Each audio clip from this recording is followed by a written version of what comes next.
Springtime is rhubarb season, and in Germany we like to bake rhubarb cake. There are basically two different kinds of cakes that we bake. One is a crumble rhubarb cake, which is basically the same as the plum crumble cake that I made. We can find it here.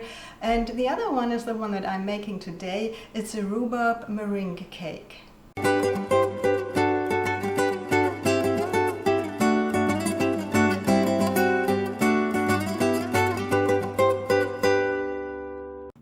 I was hoping to find some fresh rhubarb in our grocery. Unfortunately, they didn't have it yet, so I had to settle for some frozen rhubarb, which will work too. It also saves me a little bit of work because this is already cut into smaller pieces. The other ingredients that I need today are flour, cornstarch, baking powder, eggs, butter, salt, some lemon juice, sugar, almond meal, confectioner's sugar, and some vanilla extract.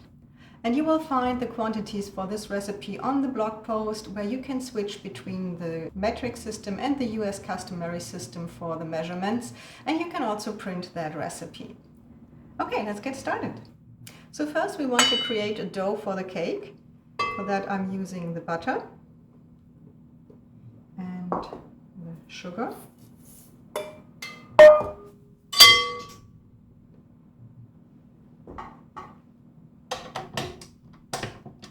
And I will beat the butter and the sugar together until the butter has a light color, and then I will add the eggs. I will add only 2 of the eggs entirely, and 3 of the eggs I will only use the egg yolks and keep the egg whites for later for the meringue.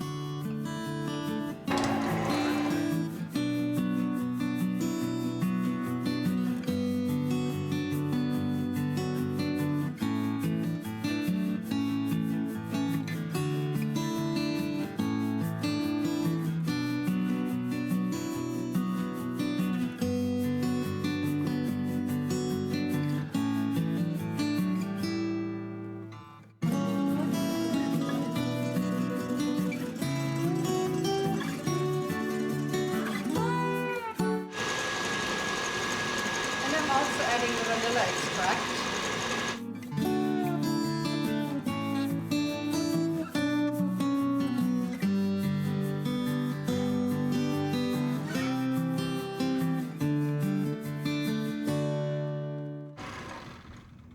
Okay.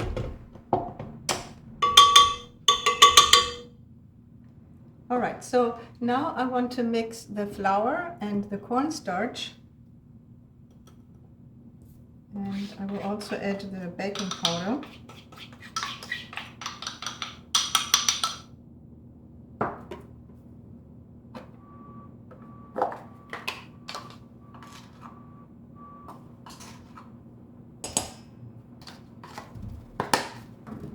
I give this a good mix.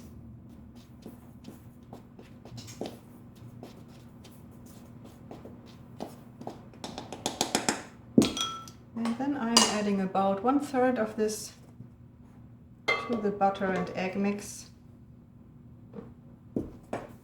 And I start to mix it again, and I will gradually add some more of the flour mixture to this wet mixture and create a dough.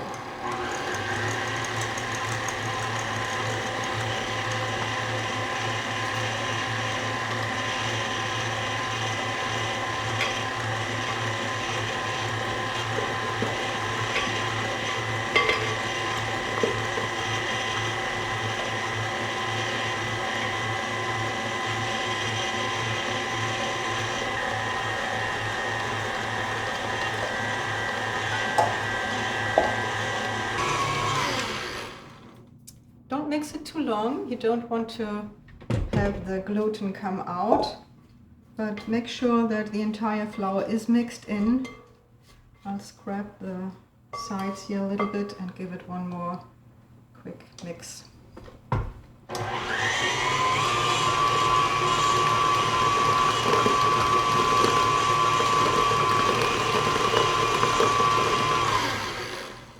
Okay, so the batter is done, and it goes into my baking pan.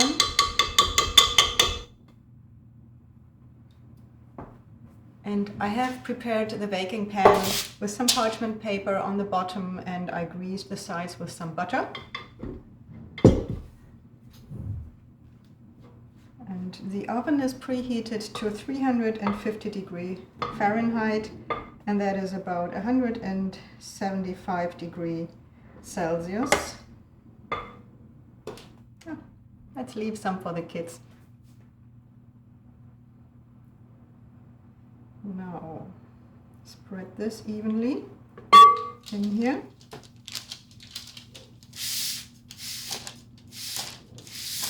Okay, and now the rhubarb. So what I want to do is I really want to press them into the dough a little bit. This way the juice of the rhubarb will not come out when I put the meringue on top. The benefit of that is that the meringue will not get mushy from the bottom. Okay.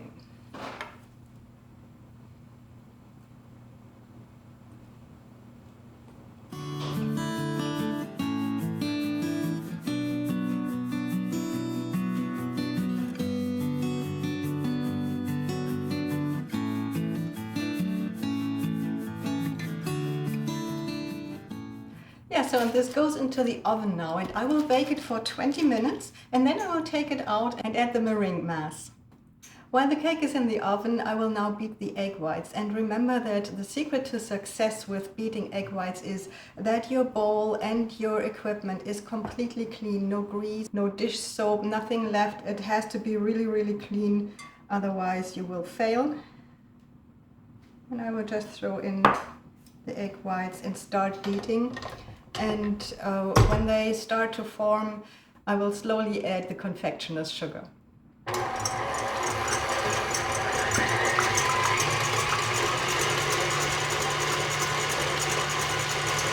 pinch of salt also helps with the beating.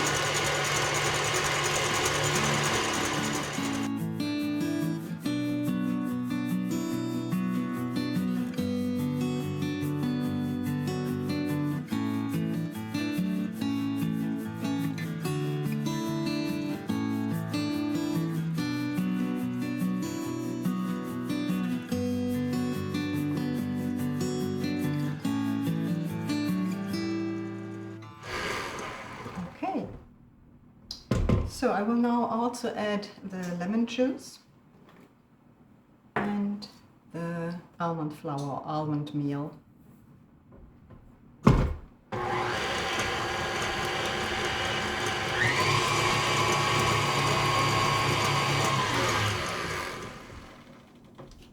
Okay. The cake has a few more minutes to bake, and then I will show you how I continue. So, after 20 minutes of baking, of course, the cake is not done yet, but it's time to add the meringue. And I could just spread it on top, but I like things to look nice, so I decided to make it with the piping bag.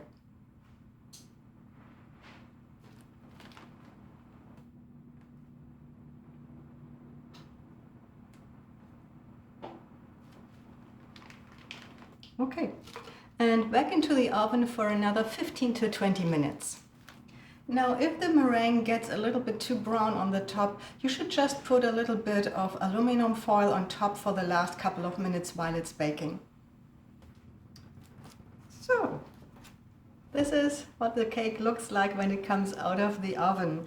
I will have to let it cool now, of course, to remove it from the baking pan, and then I don't know, should I first make the picture or should I first try some?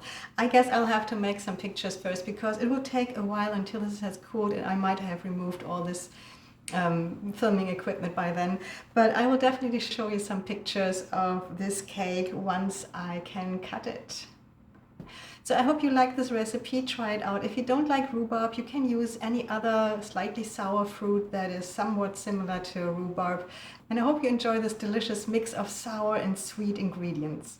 If you enjoyed this video, please give me a thumbs up and subscribe, hit the bell button so you will always be informed when I upload a new video.